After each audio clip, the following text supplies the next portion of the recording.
Hello friends, कैसे आप सब। मैं आपका दोस्त और एडुकेटर शिवपूजन सिंह आपका अपने यूट्यूब चैनल कॉम्पिटिटिव जोन में आपका बहुत बहुत स्वागत करता हूं।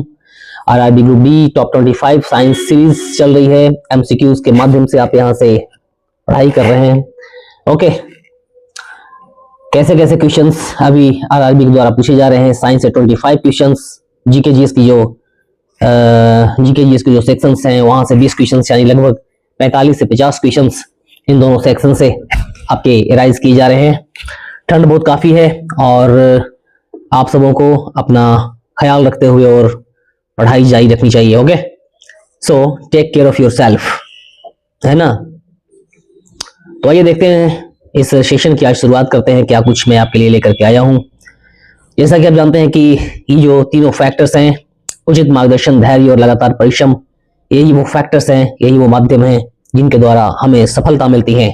ओके, तो उचित मार्गदर्शन आपको मैं दे रहा हूं और धैर्य और लगातार परिश्रम के साथ आप सफल होंगे और निश्चित तौर पे हम एक ऐसी कारवां बना देंगे जहां पर सिलेक्शन की लग जाएगी छड़ी।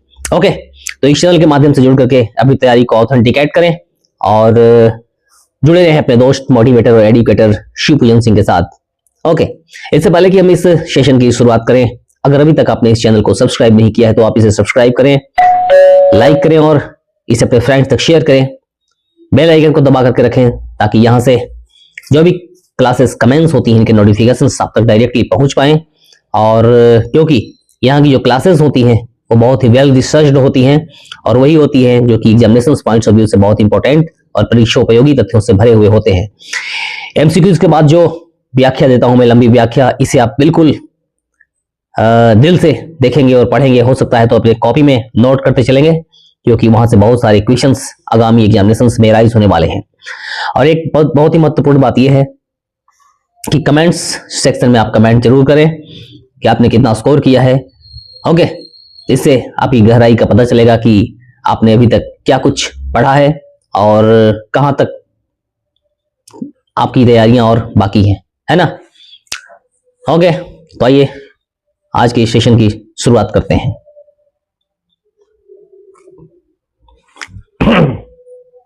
ओके,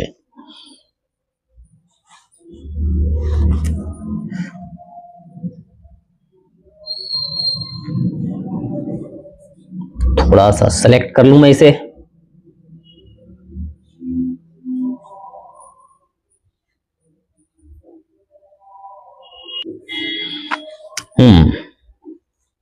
पादप हार्मोन ऑक्सिन का मुख्य कार्य क्या होता है? Main function of auxin.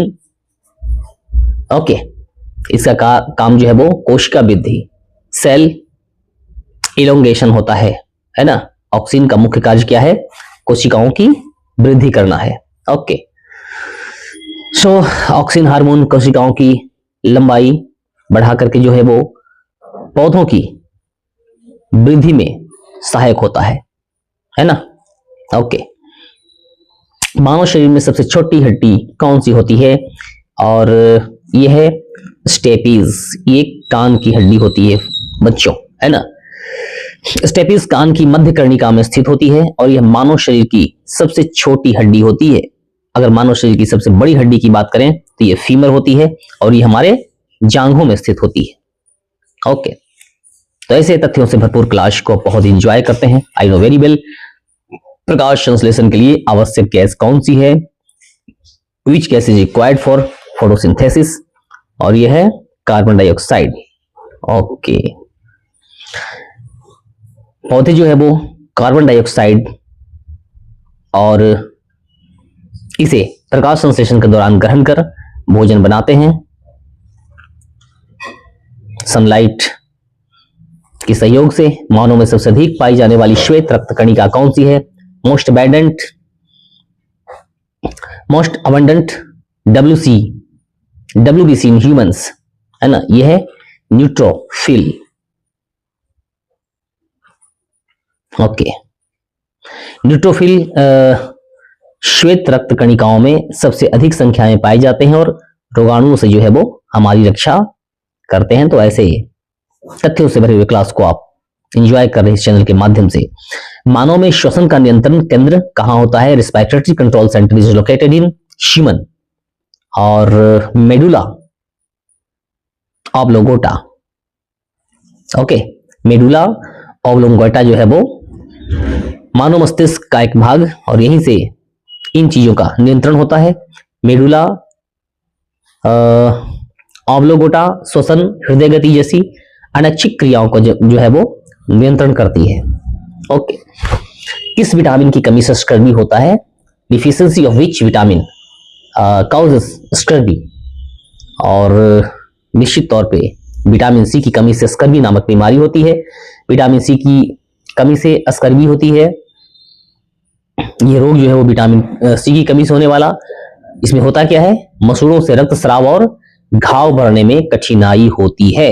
Vitamin C कहां से मिलता है? ये हरे फलों सब्जियों में जो है वो विटामिन सी की मात्रा प्रचुर होती है। मानव में श्वसन की दर का नियंत्रण करने वाला कारक कौन सा है? विच फैक्टर्स कंट्रोल ब्रीदिंग रेट? और यह है कार्बन डाइऑक्साइड गैस, है ना। रक्त में जब CO2 की मात्रा बढ़ जाती है तो क्या होता है? मेडुला ऑब्लोंगेटा जो है वो श्वसन केंद्र यहां पर उत्तेजित होता है। ओके, जिससे श्वसन दर जो है वो बढ़ जाती है। दमघोटू वातावरण में, है ना, जो दमघोटू वातावरण में रहते हैं, यहाँ पर ऑक्सीजन की मात्रा नहीं होती है, कार्बन डाइऑक्साइड की मात्रा जब ज्यादा होती है तो वहां पे सांसें तेज चलने लगती है। मानव में सबसे अधिक पाया जाने वाला प्रोटीन कौन सा है? Most abundant protein in human body, और यह है कोलेजन। ओके, क्या ये? कोलेजन। कोलेजन जो है वो संयोजी ऊतकों में कहां पाया जाता है? संयोजी ऊतकों में पाया जाता है, और यह मानव शरीर का सबसे अधिक पाया जाने वाला प्रोटीन भी है। देखिए कोरिलेटेड क्वेश्चंस कैसे यहां से राइज होते हैं। कहां पाए जाते हैं? सबसे अधिक मात्रा में कौन पाए जाते हैं? प्रोटीन, तो कोलेजन। कहां पाए जाते हैं? नेक्स्ट क्वेश्चंस बन गई है, संयोजी ऊतकों में जो है वो पाया जाने वाला ये प्रोटीन। और यही जो है वो इस चैनल की विशेषता, ये आपको क्वेश्चंस को मैं कोरिलेट करके बतलाता हूं ताकि नेक्स्ट एग्जामिनेशंस के लिए आप प्रिपेयर हो सके, है ना। मानव में किस कोशिकांग को आत्मघाती थैली कहा जाता है? विच ऑर्गेनेल इज सुसाइडल बैग? और ये है लाइसोसोम। लाइसोसोम को आत्महत्या की थैली कहा जाता है। लाइसोसोम में पाचक एंजाइम होते हैं, और ये कोशिका के क्षतिग्रस्त होने पर उसे स्वयं पचा सकते हैं, इसलिए इसे आत्मघाती थैली कहा जाता है। ओके, तथ्यों को आप समझ रहे हैं। ऑडियो विजुअल तरीके से यहां से पढ़ाई करते हुए बहुत कुछ सीखते हुए उष्मा संचरण की वह विधि जिसमें माध्यम की आवश्यकता नहीं होती, mode of heat transfer that doesn't require a medium, यह है विकिरण। विकिरण में माध्यम की आवश्यकता नहीं होती फ्रेंड्स। ओके, क्यों? थोड़ा इसके बैकग्राउंड को देखें। विकिरण द्वारा ऊष्मा का संचरण निर्वात में भी संभव है ना। जैसे सूर्य से पृथ्वी तक ऊष्मा का विकिरण होता है, सूर्य से पृथ्वी तक ऊष्मा का विकिरण द्वारा ही पहुंचना होता है। चालन व संवहन दोनों में माध्यम आवश्यक होता है ना। चालन और संवहन, जैसे एक रड को जो है वो हम गर्म करते हैं तो उसका ठंडा वाला क्षेत्र जो है वो उसके ठंडे वाले, मान लो कि एक रड है, रड का निचला भाग हम गर्म कर रहे हैं, तो यहाँ पर जो है वो संवहन ऊपर की तरफ जो है वो होता है, यानी कि जो भाग ठंडा होता है उधर ऊष्मा का संचरण होता है। परंतु विकिरण में ऐसा कुछ भी नहीं, वहां पर माध्यम की आवश्यकता नहीं होती। विशिष्ट ऊष्मा किसे कहते हैं? Specific heat is the amount of heat required to, किसके लिए? उष्मा, विशिष्ट ऊष्मा। और यह है इकाई द्रव्यमान का ताप 1 डिग्री सेंटीग्रेड तक बढ़ाने के लिए जो ऊष्मा की आवश्यकता होती है उसे ही हम कहते हैं विशिष्ट ऊष्मा। ओके, विशिष्ट ऊष्मा वह ऊष्मा है जो इकाई द्रव्यमान का ताप 1 डिग्री सेंटीग्रेड, है ना, या 1 केल्विन तक बढ़ाने के लिए आवश्यक हो। जल की विशिष्ट ऊष्मा अधिक होती है, इसलिए वह ताप को धीरे धीरे बदलता है।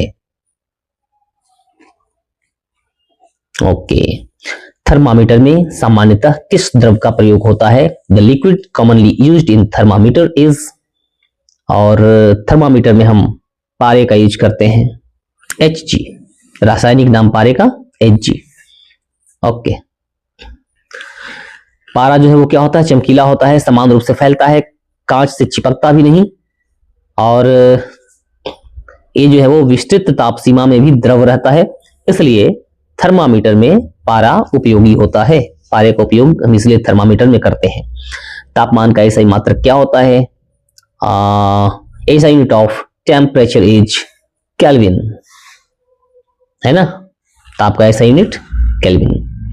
केल्विन जो है वो तापमान की परम एब्सोल्यूट इकाई है। 0 केल्विन को परम शून्य कहते हैं, जहां अणुओं की गति जो है वो बिल्कुल न्यूनतम हो जाती है ना। यदि किसी गैस को अस्थिर आयतन पर गर्म किया जाए तो क्या परिवर्तन होते हैं वहां पे, क्या होंगे, दाब जो है वो बढ़ेगा। जब हम किसी गैस को गर्म करते हैं तो उसका आयतन जो है वो बढ़ता है, और जब आयतन बढ़ेगा तो किसी भी क्षेत्र में जो है वो दाब को बढ़ाएगा। जैसे कि आप बैलून में किसी गैस को भर देते हो, और जब आप धूप में जाते हैं तो उसका एक्सपेंशन होता है गर्म होने के बाद, और बैलून जो है वो फट जाता है, यही वजह है। ओके, अस्थिर आयतन पर ताप बढ़ाने से गैस के अणुओं की गति बढ़ती है, अधिक टकराव के कारण दाब बढ़ जाता है, और इसे ही कहते हैं हम गैलुसॉक का नियम। ओके, समतापी प्रक्रिया आइसोथर्मल प्रोसेस में अस्थिर रहता है। In an isothermal process which quantity remains constant, और यहां पर ताप टेम्परेचर जो है वो कांस्टेंट रहता है समतापी प्रक्रिया में। क्या है समतापी प्रक्रिया, थोड़ी समझ लेते हैं इस चीज को। समतापी प्रक्रिया में पूरे प्रक्रम के दौरान तापमान स्थिर रहता है। नाम से ही पता है समतापी। यदि गैस फैलती है तो वह बाहरी स्रोत से उष्मा लेती है, और यदि संकुचन होती है तो वह उष्मा छोड़ती है, इसलिए ताप स्थिर रहता है, परंतु दाब और आयतन बदलते रहते हैं। बहुत सारे फैक्ट्स। यह प्रक्रिया बॉयल के नियम से संबंधित है। ओके, देखो कितने सारे क्वेश्चन यहां से राइज हो गए हैं। तो इन्हीं पैंडोरा बॉक्स को आप दिल से पढ़ते रहें। आप ये वाली चीज तो पढ़ ही रहे हैं, एमसीक्यूज के बाद जो ये लंबी व्याख्या और इससे बहुत सारे क्वेश्चंस यहां से छिपे हुए, यही दिलवाते हैं आपको सफलता, क्योंकि अगले एग्जामिनेशंस में यही से बहुत सारे क्वेश्चन राइज होते हैं बच्चों, है ना। तो इसलिए ये जो मैं व्याख्याएं देता हूं, ये सोर्स आपके लिए बहुत ही महत्वपूर्ण है। ओके, और इसके बाद तो रिसर्च बेस्ड क्वेश्चंस मैं लाता ही हूं जो आपको देते रहता हूं। उष्मा इंजन का मुख्य उद्देश्य क्या है? Main purpose of heat engine is to, उष्मा को कार्य में बदलना उष्मा इंजन का मुख्य उद्देश्य यही है ना। चलिए, उष्मा इंजन जो है वो क्या है, उच्च ताप स्रोत से उष्मा लेकर के उसका एक भाग यांत्रिक कार्य में परिवर्तित करता है। शेष उष्मा ठंडे स्रोत को दे दी जाती है। कोई भी इंजन 100% दक्ष नहीं हो सकता। यह उष्मा गतिकी का मूल सिद्धांत भी है। ओके, तो इन सारे फैक्ट्स पर आप ध्यान दें, और कैसे क्वेश्चंस बन रहे हैं एग्जामिनेशंस में और कैसे क्वेश्चंस बन सकते हैं, यही एक्सपेक्टेशंस के साथ हम इस सेशन को पढ़ते हैं और देखते हैं कि क्या कुछ आरआरबी के द्वारा पैटर्न को फॉलो किया जा रहा है। रेडॉक्स अभिक्रिया में क्या घटित होता है, what happens in A redox reaction, और ऑक्सीकरण और अपचयन, है ना। ऑक्सीकरण और अपचयन की प्रक्रिया जो है वो रेडॉक्स अभिक्रिया में घटित होती है। ओके, रेडॉक्स रिएक्शन में एक पदार्थ का ऑक्सीकरण ऑक्सीडेशन करता है और दूसरा जो है वो अपचयन रिडक्शन करता है। जैसे आप यहां पर देख लो, इसमें जिंक प्लस CuSO4, अब यहां पर क्या बन गया, ZnSO4 प्लस Cu, कॉपर। तो ये जो समीकरण है ये किसका उदाहरण है, ये उदाहरण है रिडक्शन अब रिडॉक्स रिएक्शन का। ओके, हाइड्रोजन H2 गैस का रंग और गंध क्या होता है? ये तो बिल्कुल रंगहीन और गंधहीन गैस होती है ना, colourless and odourless gas. Hydrogen gas ये जो है वो रंगहीन और गंधहीन होती है, ये अत्यधिक ज्वलनशील है और अक्सर हिंडरबर्ग घटना में इसका खतरनाक रूप देखा गया है। ओके, NaOH इसका रासायनिक नाम कॉस्टिक सोडा। यहां से बहुत सारे क्वेश्चंस पूछ लिए जाते हैं। इसका रासायनिक विभिन्न तत्वों को दे दिया जाएगा, रासायनिक केमिकल्स को पूछा जाएगा, रासायनिक सूत्र उसका। NaOH को सामान्यतः कॉस्टिक सोडा कहते हैं। यह क्या है? एक मजबूत क्षार है। कॉस्टिक सोडा क्या है? एक क्षार है और साबुन बनाने, कागज के उत्पादन और रासायनिक उद्योगों में जो है वो उपयोग किया जाता है। ओके, कौन सा गैस सबसे हल्का होता है? Which gas is the lightest? और हाइड्रोजन। हाइड्रोजन से बहुत सारे क्वेश्चन से राइज होते हुए इस सेशन में, और बहुत चीजों को आप यहां से शूट आउट करते हुए, है ना। हाइड्रोजन गैस का आणविक भार 2 है। ये सभी जो है वो सामान्य गैसों में सबसे कम है, इसलिए सबसे हल्की भी होती है। ओके, किसी यौगिक में इलेक्ट्रॉन की संरचना में बदलाव बिना परमाणु का नुकसान या प्राप्ति के क्या कहलाता है? ये कहलाता है समस्थानिक आइसोमेरिज्म। ओके, आइसोमेरिज्म क्या है फ्रेंड्स?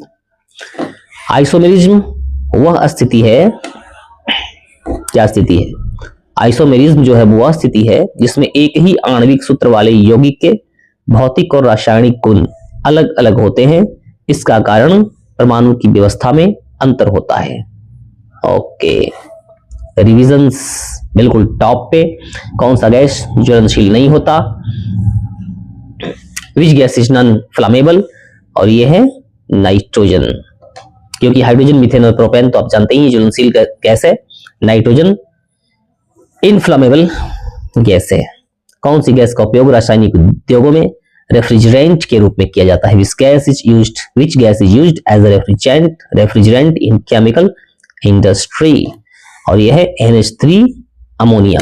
फ्रिज वगैरह में भी अमोनिया का यूज किया जा रहा है शीतलक के रूप में। ओके, अमोनिया NH3 का उपयोग रेफ्रिजरेंट के रूप में किया जाता है क्योंकि यह उच्च शीतलन क्षमता और आसानी से वाष्पन होने की विशेषता रखता है। ओके, कौन सा तत्व प्रोटॉन और न्यूट्रॉन की संख्या में बराबर होता है? Which element has equal number of protons and neutrons? और ये है कार्बन। 6 प्रोटॉन और 6 न्यूट्रॉन जो है वो कार्बन में होते हैं। कार्बन 12 आइसोटोप में 6 प्रोटॉन एंड 6 न्यूट्रॉन होते हैं। इसका परमाणु भार जो है वो 12U होता है। इसी कारण से कार्बन 12 को मानक आइसोटोप माना जाता है। ओके, इस व्याख्या को अच्छे से देखेंगे और समझेंगे। नेक्स्ट, एल्केन और एल्काइन में मुख्य अंतर क्या होता है? What is the main difference between alkene and alkyne? और ये मुख्य अंतर इसमें ट्रिपल बॉन्ड और डबल बॉन्ड होते हैं। ओके, एल्काइन में क्या होते हैं? ट्रिपल बॉन्ड होते हैं, ट्रिपल बॉन्ड इन एल्काइन, और एल्केन में डबल बॉन्ड होते हैं, है ना। तो यही जो है वो एल्केन और एल्काइन में मुख्य अंतर होते हैं। So the right answer is D here. Okay, तो डियर फ्रेंड्स, आपने क्या देखा यहाँ पे? 25 क्वेश्चंस को आपने शूट आउट किया, और देख लीजिए इस तरह से एल्केन में डबल बॉन्ड ये वाला, एल्काइन में ट्रिपल बॉन्ड ये वाला, ये उनकी रासायनिक और भौतिक गुणों में अंतर का मुख्य कारण है। 25 क्वेश्चंस आपने शूट आउट किया और लगभग 3-4 व्याख्याओं में समाहित सारे क्वेश्चंस मिलकर के हो गए लगभग 80 से 100, और यही इस क्लास की सबसे बड़ी विशेषता।